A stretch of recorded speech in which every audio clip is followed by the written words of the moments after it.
What if I told you that World War II was not truly won by soldiers but by banks? What if the real victors were not the nations that raised flags over ruined cities but the institutions that counted profits while the world burned? More than 70 million people died, entire civilizations were shattered, and the map of the world was redrawn. Yet when the smoke cleared, some emerged stronger, richer, and more powerful than ever before. Tonight, we ask a forbidden question that history books rarely touch. Who really won World War II financially? Not who conquered Berlin, not who signed surrender papers, but who benefited from the greatest destruction humanity had ever seen. To understand the answer, we must stop looking at flags and start following money. Because wars are not only fought with bullets and bombs, they are fought with loans, contracts, currencies, and debt. When the war ended in 1945, Europe looked like a cemetery of empires. Germany was crushed, France exhausted, Italy broken, Poland erased into rubble, and Britain, though officially victorious, stood financially ruined. Railroads were twisted metal, factories were silent, and entire banking systems had collapsed. Inflation destroyed savings, and currencies lost their meaning. Europe had won the war militarily, but it had lost the economic war completely. For centuries, the world's financial heart had beaten in Europe. London had ruled global trade, Paris had shaped capital, Berlin had driven industry. After 1945, that world vanished almost overnight. During the war, European nations had done something that would permanently change their fate. They had borrowed their survival. To buy weapons, fuel, food, planes, ships, and ammunition, they borrowed enormous sums from abroad, especially from one rising power across the Atlantic. By the time the war ended, Europe owed billions of dollars, and debt changes everything. The creditor gains power, the debtor loses independence. This was the silent turning point of history, the moment when financial gravity shifted from London to New York, from the old empires to the new one. Britain, once the banker of the world, now depended on American loans just to keep its economy alive. Victory came with chains of debt. Meanwhile, across the ocean, a very different story was unfolding. Before World War II, the United States was struggling to escape the Great Depression. Factories were idle, unemployment was high, and confidence was broken. But war transformed everything. Car factories became tank factories, shipyards expanded along the coasts, steel production reached levels never seen before, and airplane manufacturing exploded. While European cities were being reduced to ashes, American cities were expanding in wealth. No bombs fell on New York or Chicago. No factories were destroyed. Instead, production ran day and night. By 1945, the United States controlled more than half of the world AS industrial output and possessed the majority of the world S gold reserves. Its economy was not weakened by war, it was strengthened by it. War did not drain America, it fueled it. The battlefield of Europe became the factory floor of America. Soldiers fought overseas while corporations grew at home. But the real victory was not achieved with tanks or ships. It was achieved in quiet rooms with documents and signatures. In 1944, before the war even ended, representatives from 44 nations met in a small town called Bretton Woods to redesign the world S financial system. What appeared to be a meeting for peace was in reality the birth of a new global order. From that meeting emerged two powerful institutions, the International Monetary Fund and the World Bank. A new rule was created that would reshape the planet. All major currencies would be tied to the US dollar, and the dollar would be tied to gold. On paper, this sounded fair and stable. In reality, it meant that the country holding the most gold and printing the reserve currency would control global finance. And that country was the United States. From that moment on, international trade would move in dollars, debt would be calculated in dollars, and nations would depend on dollars to rebuild. This was not a military empire built with soldiers and borders. It was a financial empire built with banks and contracts. Europe had no alternative but to join it, because Europe was broken and needed money to survive. Then came what history remembers as an act of generosity, the Marshall Plan. Billions of dollars flowed from America into devastated European economies. Officially, it was humanitarian aid to rebuild cities and restore stability. But money never comes without influence. In exchange for this aid, European nations opened their markets to American companies. They adopted American financial rules and aligned politically with American interests. Their factories were rebuilt with American machines. Their banks operated under American-designed systems. Their economies became tied to American credit. Europe rose again from ruins, but not as an independent financial power. It rose as part of a new order centered on Washington and Wall Street. At the same time, corporations were becoming silent victors of the war. Weapons manufacturers sold tanks and planes. Oil companies sold fuel. Steel and chemical industries expanded beyond imagination. And when the war ended, those same corporations sold reconstruction materials, machinery, cement, and technology. They profited from destruction and then profited again from rebuilding. War had created a permanent economic engine, a system that needed conflict to survive. This was the birth of the military-industrial complex, a structure where politics, war, and business became inseparable. Meanwhile, the Soviet Union emerged with enormous territorial influence but catastrophic human loss. More than 20 million of its people had died. Cities lay in ruins, and the economy was shattered. Although it gained control over Eastern Europe, it never controlled the global financial system. The ruble did not become the world's currency. Trade did not flow through Soviet banks. Financial power belonged to those who controlled international markets, and that power was firmly in Western hands. By the late 1940s, the results of the war were clear. Germany was destroyed. Britain had won the war but lost its empire. France survived but depended on foreign capital. Eastern Europe sank into poverty and political control. The Soviet Union paid with blood. And the United States emerged as the central banker of the world. It held industrial dominance, financial institutions, corporate power, and the world's reserve currency. It did not conquer territory, it conquered systems. It did not rule nations directly, it ruled money. World War II did not end war as a business, it perfected it. The system built after 1945 depended on conflict to justify spending, sell weapons, create debt, and maintain control. From Korea to Vietnam and beyond, wars continued not only for ideology, but for economics. Peace became temporary, profit became permanent. The battlefield moved from Europe to the entire globe. When history tells us that World War II ended in victory and peace, we must ask a harder question. Victory for whom, and peace for whom? For the soldiers who never came home, for the cities turned into ashes, or for the institutions that rose from the ruins stronger than ever before? The war ended in 1945, but the financial war had only just begun. The world that exists today still lives inside the system created from that destruction. Power is no longer measured only in armies, but in currency, debt, and control of markets. As the smoke of World War II faded, a new kind of battlefield emerged, one that did not use tanks or trenches, but contracts, banks, and debt. The world believed peace had arrived. Yet behind the speeches and victory parades, a financial machine had begun to turn. The engine of this machine was credit, and its fuel was fear. Governments needed to rebuild their cities, rearm their armies, and stabilize their currencies. And for that, they needed money. But money no longer came from national treasuries alone. It came from financial institutions and central banks, especially from one powerful source, the Federal Reserve. During the war, governments had issued enormous quantities of war bonds to fund armies and factories.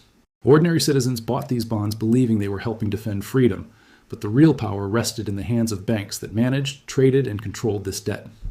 When the war ended, those bonds did not disappear. They became the foundation of a new global debt system. Nations that had fought side by side were now tied together by loans and obligations, and the one who controlled the currency in which those debts were written controlled the future. The dollar became more than money, it became authority. Reconstruction was presented as a moral duty, but it was also a massive business opportunity. Germany, once the enemy, was transformed into an industrial partner. Its factories were rebuilt not to regain independence, but to become part of a Western economic system led by American capital. The ruins of Berlin became test grounds for a new model of controlled recovery, one that ensured Germany would never again become financially autonomous. Its economy grew, but under supervision, guided by foreign investment and political alignment. At the same time, corporations that had learned how to mass-produce weapons during the war now searched for new markets. Tanks became tractors, bombs became machines, and military technology was repackaged as civilian innovation. Yet the infrastructure of war remained intact, waiting for the next conflict to activate it again. That conflict came sooner than anyone expected. Only 5 years after World War II ended, another war began, this time on the Korean Peninsula, known as the Korean War. It was presented as a fight against communism, but economically it served another purpose. It restarted the war economy. Factories reopened weapons lines, military budgets exploded, and corporations once again found profit in conflict. The lesson was clear. War was no longer an emergency. It was a recurring cycle. Each conflict justified new spending, new loans, and new industries. Then came Vietnam, another chapter in the same financial story. The Vietnam War drained millions of lives and billions of dollars. But it also fed an entire ecosystem of arms manufacturers, oil suppliers, and contractors. While soldiers fought in jungles, companies signed contracts in offices. The battlefield and the balance sheet became inseparable. Nations were no longer destroyed to be conquered. They were destabilized to be rebuilt under financial dependence. This was the new model of power. Instead of colonies, there were client states. Instead of kings, there were loans. Instead of empires, there were markets. The system that had emerged from World War II now required permanent tension to survive. Fear justified military budgets. Military budgets justified debt. Debt justified financial control. And financial control created obedience without occupation. Even former enemies became part of this cycle. Japan, devastated by atomic bombs, rose as an industrial power under American protection. Its economy was rebuilt, but its military independence was removed. It became a factory for the new global order, producing technology and goods for a system it did not design. Europe followed a similar path. Prosperity returned, but sovereignty did not fully recover.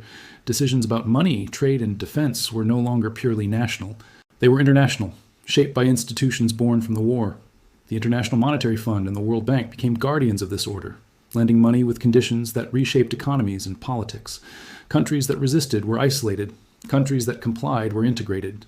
The Cold War appeared to be a struggle between capitalism and communism, but beneath ideology was a deeper contest over who would control global finance.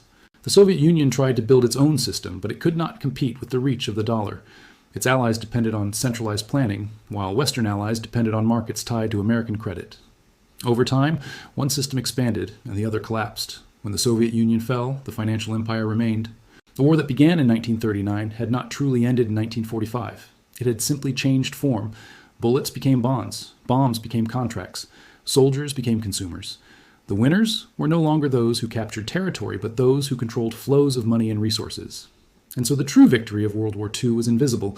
It did not march through streets. It signed agreements. It printed currency. It shaped institutions. It created a world where power did not need armies to rule, only access to finance. This is why conflicts never truly stopped after 1945. From the Middle East to Asia to Latin America, wars appeared again and again, each time reinforcing the same pattern. Destruction followed by reconstruction, suffering followed by profit, chaos followed by control. The war had ended, but the business of war had just begun. And as decades passed, people remembered the heroes and forgot the contracts. They remembered the battles and forgot the banks. They remembered the flags and forgot the ledgers. Yet the real story of World War II was written not only in blood, but in numbers. And those numbers show that the greatest victory was not claimed on the battlefield, but in the balance sheets of a new world order, one where money ruled over nations and where peace existed only when it was profitable. As the decades passed, the financial order born from the ashes of World War II spread across the entire planet, shaping not only wars, but everyday life. Nations that had once measured power by territory now measured it by credit ratings. Governments no longer feared invasion alone, they feared economic collapse. The battlefield had become invisible, and the weapons were interest rates, trade agreements, and access to markets. A new form of empire emerged, one that did not require colonies or governors, but depended on institutions, rules, and dependence. The world was told that this system guaranteed stability and peace, yet beneath the surface, it produced a permanent state of tension, because stability for the system required constant movement of money and resources. Even peace had to be profitable. Globalization was presented as progress, but it was also the extension of the same structure created after 1945, where wealth flowed upward and decisions were made far from ordinary people. Corporations that had grown during the war became multinational giants, influencing governments more than voters ever could. Their interests crossed borders, and their loyalty was not to flags, but to profit. Meanwhile, the idea of national sovereignty slowly weakened. Countries could raise armies, but they could not escape debt. They could change leaders, but they could not change the system that controlled their currencies. This is how World War II reshaped the future without firing another shot. It created a world where power was concentrated not in kings or generals, but in financial networks. Even international cooperation took on a new meaning. Organizations such as the United Nations promised peace and diplomacy, but real authority often remained in the hands of those who financed reconstruction and controlled trade. Political independence did not always mean economic freedom. The collapse of the Soviet Union confirmed this transformation. Its fall was celebrated as the end of ideological conflict, but it also marked the triumph of one financial system over another. Markets replaced central planning. Former communist states were absorbed into the same global economy created after World War II. The winners of that war had not only survived, they had written the rules of the future. And those rules ensured that wealth and influence would continue to flow toward the same centers of power. The story of victory that history teaches is incomplete, because it focuses on who defeated whom, not on who benefited most. It tells us about Normandy and Hiroshima, about liberation and surrender, but it rarely tells us about contracts, loans, and institutions. Yet those invisible forces shaped the second half of the 20th century more than any battlefield. The world became interconnected, but also unequal. Prosperity returned to some regions, while others remained trapped in cycles of debt and dependency. Wars continued under new names and new excuses, but the pattern remained the same. Conflict created demand, demand created profit, and profit reinforced power.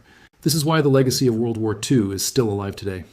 Every time a nation borrows to rebuild, every time a crisis leads to massive spending, every time fear is used to justify military expansion, The same financial logic repeats itself. The war did not end in 1945, it evolved.